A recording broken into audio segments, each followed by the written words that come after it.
देशभरातली गढूळ झालेली शिक्षण व्यवस्था आणि भ्रष्ट कारभार व पेपरफुटी विरोधात आता संभाजी ब्रिगेडच्या वतीनं कंबर कसण्यात आली आहे.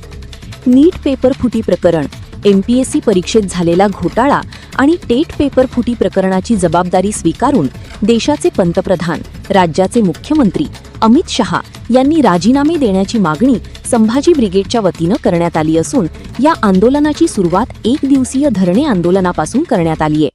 तर यापुढे येत्या काळात अधिक तीव्र आंदोलन करण्यात येणार असल्याचा इशारा देखील यावेळी संभाजी ब्रिगेडच्या वतीनं देण्यात आलाय. सर्वांना सस्नेह जय जिजाऊ.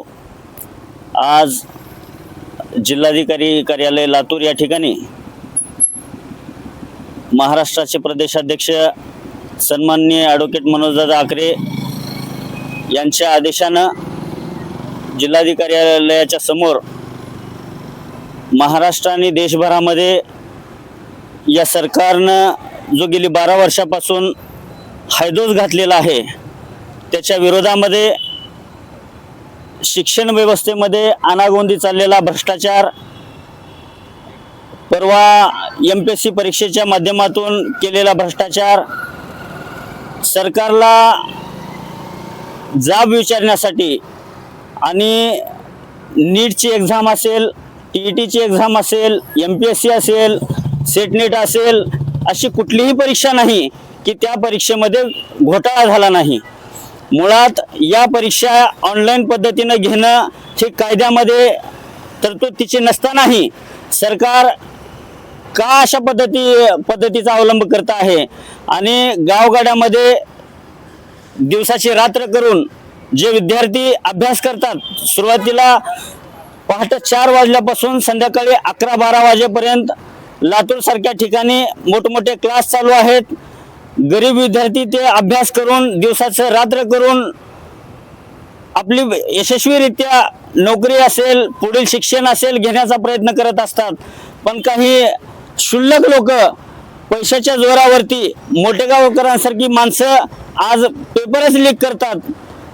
याचा निषेध नोंदवण्यासाठी आणि परवा झालेल्या MPSCच्या परीक्षेमधला जो घोटाळा आहे हा उघड करण्यासाठी संभाजी ब्रिगेडच्या वतीनं आम्ही जिल्हाधिकारी कार्यालयाच्या समोर एक धरणे आंदोलन या ठिकाणी उभं केलेलं आहे.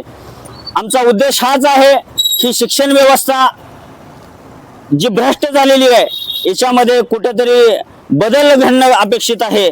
या माध्यमातून आम्ही जिल्हाधिकारी कार्यालयाच्या समोर हे धरणे आंदोलन देत आहोत. त्या पद्धतीने धर्मेंद्र प्रधानांनी राजीनामा दिलेला आहे. महाराष्ट्राच्या शिक्षण मंत्र्यांनी राजीनामा द्यावा. मुळात धर्मेंद्र प्रधान ये तो झांकी है, पिक्चर अभी बहुत बाकी है. MPSCचा परवाचा मुद्दा तुम्ही घ्या. औषध प्रशासनामध्ये जी परीक्षा घेतली गेली तिच्यामध्ये कोट्यावधीचा भ्रष्टाचार करून या लोकांनी पेपर फोडला.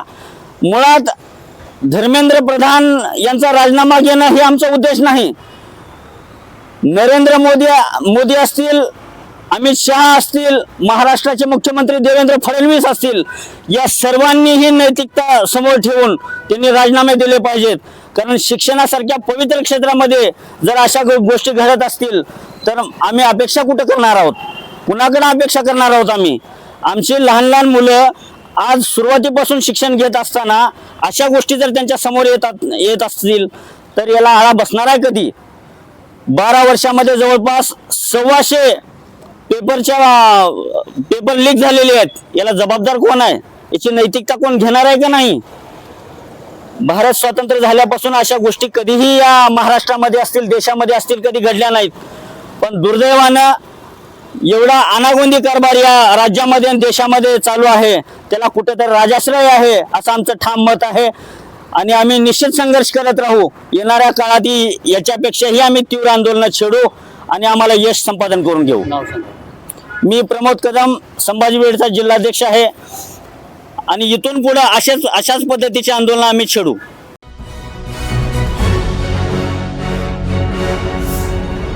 Thanks for watching Ekmat Digital.